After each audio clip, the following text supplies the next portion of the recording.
Quiero darle la bienvenida a todas y todos los lectores y suscriptores de Cambio. Esta vez vamos a conversar con la senadora Paloma Valencia del Partido Centro Democrático. Es una de las voces más experimentadas en la colectividad y también es una de las precandidatas de este partido para las presidenciales de 2026. Entonces, bienvenida, senadora. Muchas gracias por aceptar esta conversación. Claudia, feliz de estar aquí contigo, con todos los lectores de Cambio. Y bueno, expectante sobre este año 2025, que ojalá sea un año menos difícil de lo que se anuncia. Y justo me gustaría comenzar preguntándole por eso que usted menciona, como cuál es el panorama que se ve para este 2025, un año en el que seguramente será de pre-campaña y que tal vez la relación entre el gobierno y el Congreso sea un poco más difícil. ¿Usted cómo ve eso? Pues evidentemente, Claudia, lo que uno ve es que los colombianos están pensando ya en elecciones y que hay un cansancio, una fatiga generalizada con el gobierno Petro, lo que ha llevado a que, en mi opinión, bastante prematuramente entremos en un debate presidencial. Pero pues así está el país. Digamos que esa es una de las cosas que uno observa. Y creo que esto pues enreda, por supuesto, las relaciones en el Congreso porque van a estar mediadas por decisiones que impactan no solamente las campañas presidenciales, sino las campañas al Congreso. Pues usted se da cuenta, por ejemplo, ahora salen nuevos anuncios de rebaja al salario de los congresistas por partidos que hundieron los proyectos. Eh, en fin, creo que entonces empieza a trasladarse el debate político al Congreso. Creo que vamos a tener un escenario muy complicado en materia de salud, donde el gobierno viene tomando decisiones para destruir el sistema y las decisiones van a empezar a fructificar, en el sentido de que el sistema va a empezar a colapsar y va a ser un año muy difícil en materia de salud. Veo también un año con unas complejidades en materia de empleo, porque pues todo lo que está pasando, la falta de crecimiento económico, pues ya van a empezarse a notar efectivamente en los indicadores de empleo y creo que ahí es donde vamos a tener que observar cómo manejar esos temas. Y finalmente, el recrudecimiento de la inseguridad, que lo que estamos viendo es un país, pues personalmente, el departamento del Cauca, pues que es el que me toca más de cerca, lo veo muy perdido, con unas Fuerzas Armadas eh, que le recuerdan a uno el pasado, porque no las envían cuando es, las envían tarde, no hay refuerzos, no hay apoyos. Una cosa como muy dramática en materia de seguridad se anuncia para el país y pues si no hay cambios estructurales en el gobierno, creo que vamos a tener que padecer un problema de seguridad muchísimo más grave. Una de las cosas que usted mencionaba era como el tema de la salud y me gustaría preguntarle un poco qué piensa usted de la decisión del gobierno frente al aumento de la UPC para 2025 y toda la discusión que hay frente a este tema. Pues creo que el aumento es definitivamente por debajo de lo esperado. El sistema viene reventado, que no es culpa de Petro, porque el sistema sufrió el impacto del COVID. Eso dejó unas deudas en las EPS grandes de más o menos 1 billón de pesos. Es plata, es una cantidad de plata y por supuesto, entonces la gente dice, bueno, pero la plata de ese año no se usó. No, se usó para atender el COVID después cuando vino la emergencia, pero después vino que todas las cosas que la gente se iba a hacer y que estaban pagadas con la plata que usamos en el COVID, pues se espicharon, digamos, y los gastos en el sistema han sido sumamente altos. Por eso el gobierno del presidente Duque toma la decisión de subirla, usted recordará, más del 16%, lo deja listo con el presupuesto asignado, pero la ministra Corcho, con la tesis de la crisis explícita, decide que no hay necesidad y entonces no suben lo necesario. El sistema se empieza a colapsar, entonces le meten un poquito de plata, pero la realidad es que el gobierno Petro lo que decide es intervenir la gran mayoría de las EPS, estamos hablando de Sanitas, la nueva EPS, logra agrupar bajo su control más del 50% de los colombianos afiliados y es interesante recordar que lo primero que dice, se acuerda el primer administrador, presidente de la nueva EPS que puso Petro, dijo la plata de la UPC no alcanza. Y luego vienen los datos de las EPS intervenidas, que yo se los he pedido, y es cuánto están gastando frente a la plata que les gira el gobierno. y sorpréndase, Claudia, todas las respuestas de los interventores del gobierno Petro es que los gastos están por encima de lo que se está girando, es decir, la UPC no alcanza. ¿Qué es lo que usted debiera hacer? Girarle plata al sistema para que el sistema no se colapse. Pero el gobierno tomó la decisión contraria, que es matar el sistema, quitarle la plata. Es un aumento de una UPC absolutamente ridículo, pues para decirte que subieron más los salarios mínimos y que por supuesto lo que pretende es destruir el sistema. Ya hemos visto los hospitales y las clínicas quejándose, diciendo que el giro directo que les está haciendo el gobierno no alcanza, porque el gobierno está pagando 80% de lo que debiera pagar, llevan 20% mensual de pérdida acumulada durante este año, el año pasado, y por supuesto, en los últimos meses, pues se ha sabido que han decidido no pagar la deuda que ya existía y no pagar ese otro 20%, entonces están llevando a todo el sistema al colapso. ¿Qué es lo que va a sobrevivir? Pues lo público, que en el sentido más tremendo, pues no se quiebra, porque lo vamos a tener que seguir pagando al precio que sea. ¿Cuál es el resultado que estamos teniendo hoy en día? Hoy lo que vamos a tener es peor salud, más costosa. Y justo también aprovecho como que tres temas claves que el gobierno quiere como sacar este año un poco son la reforma a la salud justamente, la laboral y jurisdicción agraria. Y quisiera saber un poco si cree que en esos temas se puede llegar a un consenso, entendiendo también toda esta situación de la salud. Eh, Yo creo que la reforma a la salud que tiene el gobierno es pésima y por eso no se puede acompañar, porque es una reforma mal pensada, es una reforma que no entiende las dificultades, pero tiene además una cosa, el otro día pensaba, Claudia, que es muy propia de los regímenes comunistas, que es creer en lo centralmente planificado.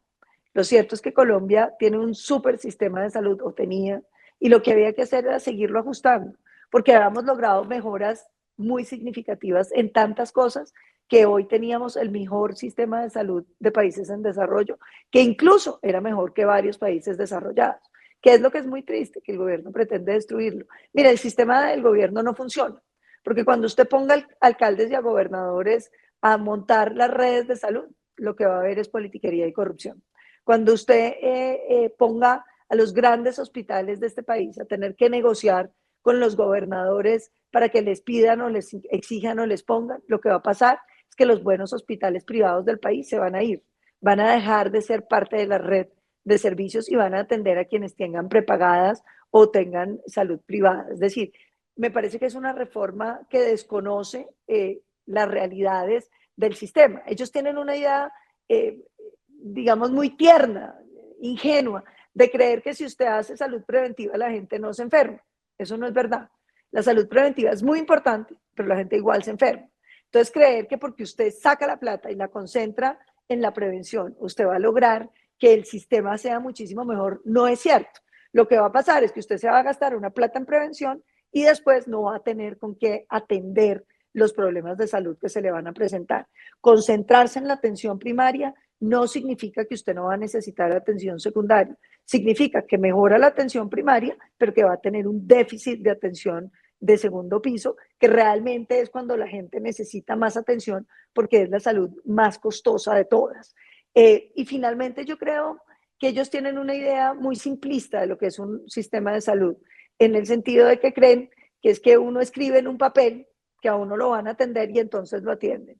Generar los incentivos, como los venía generando Colombia, para que un sistema funcione, es un trabajo muy difícil que toma muchos años. Si el sistema de Petro no tuviera las falencias que tiene, en 40 años podríamos, o en 20 años podríamos estar hablando de un sistema que empieza a andar. Yo creo que lo que hay que hacer es inyectarle recursos ya al sistema para lograr salvarlo, tratar de desintervenir las EPS y lograr que este país vuelva a tener un sistema de salud que funcione. y en cuanto a la reforma, Laboral. ajá. La laboral tiene cosas que son plausibles, porque cuando uno le dicen que si los colombianos deben ganar más, pues uno inmediatamente piensa que sí. Pero cuando usted ve el efecto que puede tener real, no el que uno quisiera, sino lo que puede pasar realmente, y es que usted sube los salarios y termina es reduciendo puestos de trabajo y llevando empresas a la informalidad, creo que es equivocada. Una reforma laboral que destruye más de 500.000 empleos es una reforma laboral que no debiera avanzar.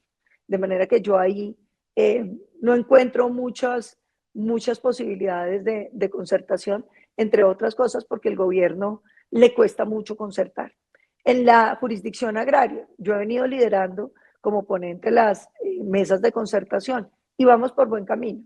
Y básicamente vamos por buen camino porque los partidos tradicionales estuvieron de acuerdo en muchas de las observaciones y el gobierno en comisión primera del Senado se encontraba ante la necesidad de hacer acuerdos para que el proyecto saliera.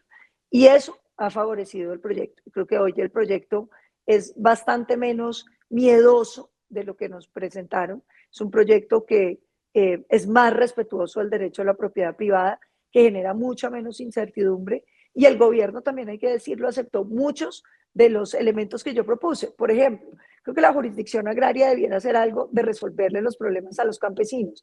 ¿Cuál es el mayor problema de los campesinos hoy? La titulación de la tierra, y lo es porque usted no tiene la plata para pagar el impuesto de sucesión. Ese impuesto de sucesión es tremendamente costoso, 10% del valor de la tierra. Imagínese un campesino que vive con menos de un salario mínimo si va a poder pagar 10, 20 o 30 millones para hacer una sucesión. Es imposible. Entonces, ¿qué propusimos? Una rebaja significativa de esos impuestos y de esas circunstancias para que los colombianos más pobres puedan legalizar y hacer tradición en la tierra.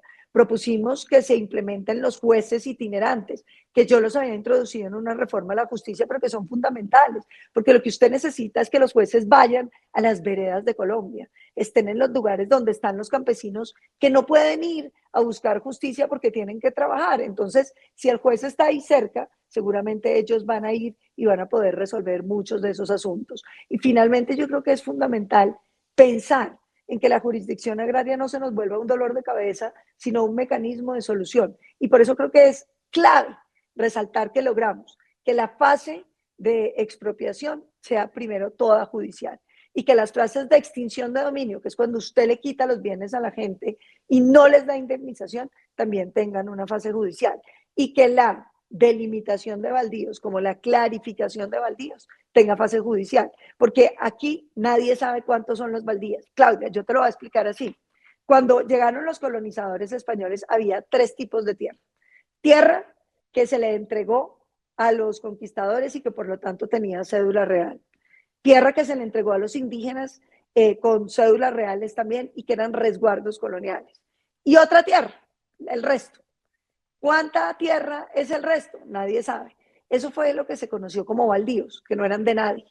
Esa tierra ha tenido diferentes tratamientos durante varias épocas de la historia de Colombia. Al principio de la colonia se dijo, todos los baldíos son de la nación y los baldíos de la nación seguirán siendo de la nación de por vida.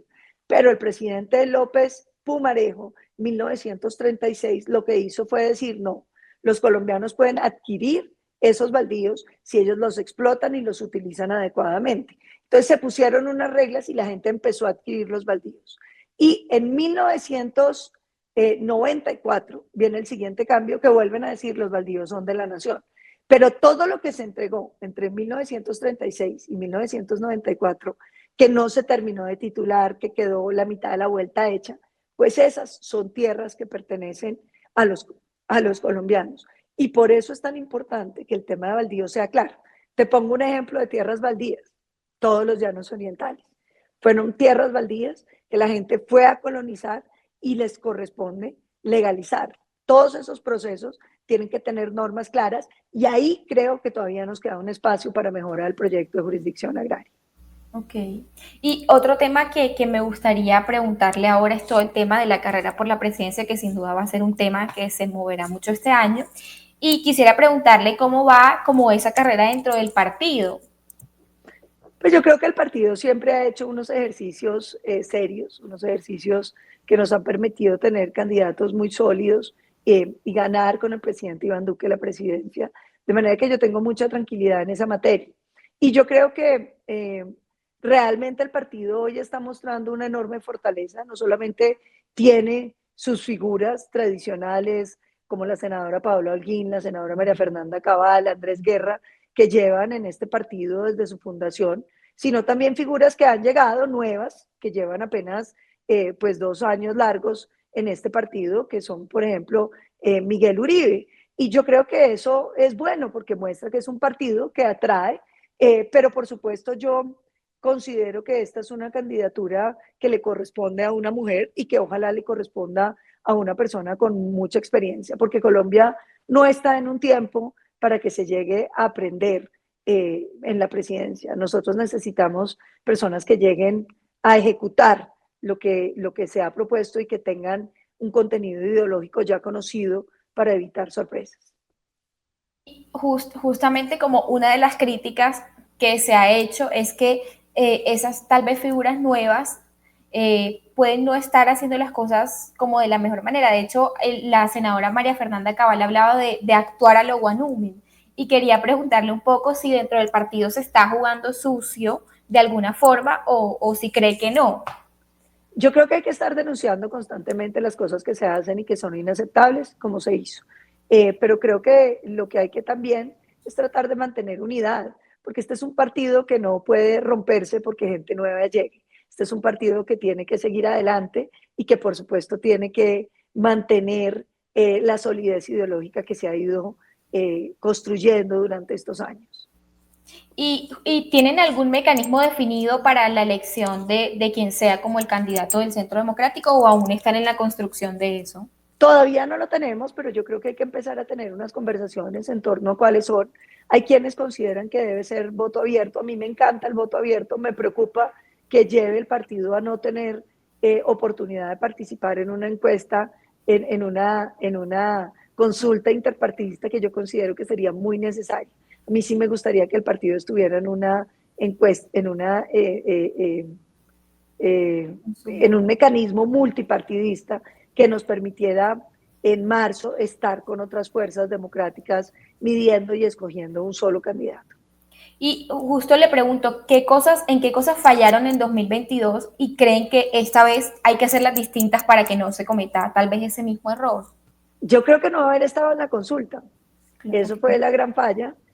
Claro, los de la consulta no quisieron que Oscar Iván estuviera, seguramente pensaban que les podía ganar, pero yo creo que esa fue la gran falla. Yo creo que uno necesita hacer coaliciones con otras fuerzas políticas. Y aprovechando eso que usted mencionaba, quisiera preguntarle si hay posibilidades de una coalición con Vargas Lleras si decide lanzarse o con alguien cercano a César Gaviria. Yo creo que lo que necesitamos es una coalición muy amplia y no pensando en unas elecciones, sino en el porvenir de Colombia. Colombia no necesita coaliciones para que los políticos ganen elecciones, necesitan coaliciones para que se gobierne bien.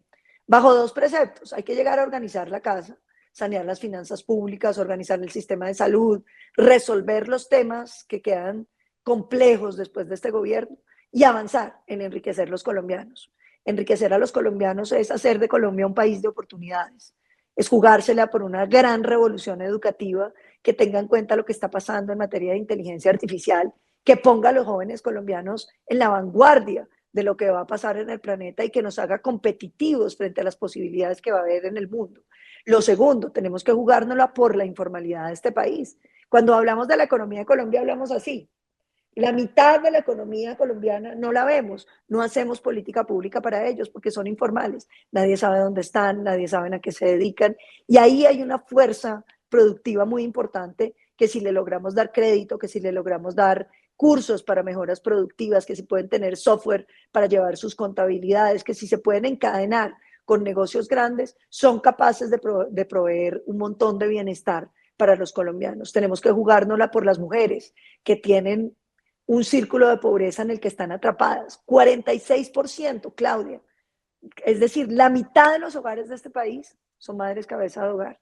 Gran mayoría viven con menos de un salario mínimo. Si uno va a un salario mínimo y medio, tiene el 70% de esas mujeres y están condenadas a no poder trabajar porque ¿quién les cuida a los niños? Entonces están en la informalidad. Ahí tenemos una tarea para resolver que puede traer mucho bienestar a los colombianos. Entonces yo creo que coaliciones sí, coaliciones que piensen en el futuro de Colombia, que le den continuidad a las políticas públicas que se establezcan, que fijemos unas metas para el corto y el mediano y el largo plazo de Colombia y nos comprometamos todos a remar para que este país, que es como un gran barco donde vamos todos, llegue a esos puertos. Yo creo que esas coaliciones hay que entenderlas así. Y quisiera también preguntarle un poco si sienten que Vicky Dávila se está metiendo un poco como al rancho de la derecha, o si incluso podrían armar o incluir dentro de esa coalición a Vicky Dávila, que también se vende como un poco como una figura outsider en esta campaña. Yo creo que bienvenidos todos. Vicky es una mujer de una valía increíble, es una mujer que ha estado siempre en el ejercicio de hacerle control al poder, y yo creo que eso es muy valioso y requiere mucho valor, eh, pero creo también que Colombia está en un momento donde hay que buscar que todos nos unamos para sacar esto adelante con un proyecto político que tenga todas las características que permitan que sea exitoso. Yo creo que Colombia tiene que buscar políticos con experiencia, con capacidades, con ideas concretas que nos permitan avanzar en la solución de los problemas. Y precisamente por eso creo que las coaliciones no deben ser para ganar elecciones, sino para fijarnos metas de mediano, largo plazo que podamos entre todos ir construyendo. La política tiene una virtud y es, yo digo, Claudia, que uno no tiene que estar tan preocupado por quién va a ser o si uno va a ser o no va a ser candidato, que cada 4 años hay elecciones. Entonces hay muchas oportunidades para hacerlo. Lo que es importante es que lográramos construir un proyecto político de mediano y largo plazo que le permita tener certezas a Colombia en su futuro. Porque lo que más le sirve a la economía, a los colombianos, es tener certezas de para dónde vamos. Eso, esa falta de incertidumbre, que es lo que, por ejemplo, domina hoy, es lo que genera crecimiento, confianza y lo que permite que los países salgan adelante. Y también me gustaría preguntarle un poco por Claudia López, cómo ve a la alcaldesa, la antes alcaldesa, y no sé si cree que podría llegar a la carrera presidencial como alguien cercano a Petro o si alguien distante, teniendo en cuenta que ahora ella lo ha criticado muchas veces. Yo creo que Claudia es una mujer muy formada, muy inteligente y es una candidata con mucha potencia. Sin embargo, creo pues que ella va a representar un sector que no es el nuestro, porque ella es de quienes votaron por Petro y hoy, digamos, están arrepentidos. Yo creo que en política los errores no se borran, los errores le cuestan a uno en las carreras políticas y ella va a tener que explicarle a los colombianos pues cómo fue que condujo a sus seguidores a votar por un gobierno que ha salido tan difícil y tan complicado para los colombianos. Ok. Y no quisiera que terminásemos esta entrevista sin preguntarle un poco si cree que no sé, como la presidencia del presidente Gustavo Petro ha hecho que se pueda mover al electorado en 2026 a un espectro más hacia la derecha, o si cree que el progresismo puede continuar.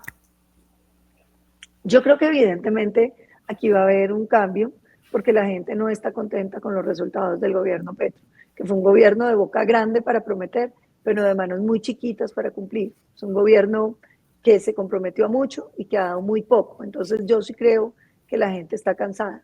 Pero tampoco estamos en el momento donde la gente dice es que queremos continuar como veníamos.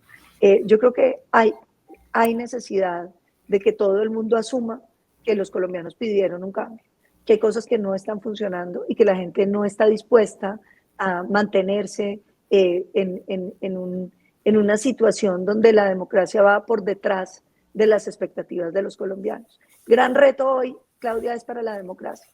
¿Cómo hacemos para que la democracia sea capaz de dar resultados mucho más significativos en corto plazo, rápidos, para que la gente no tenga que optar por medidas antidemocráticas o por dictadores para resolver sus problemas?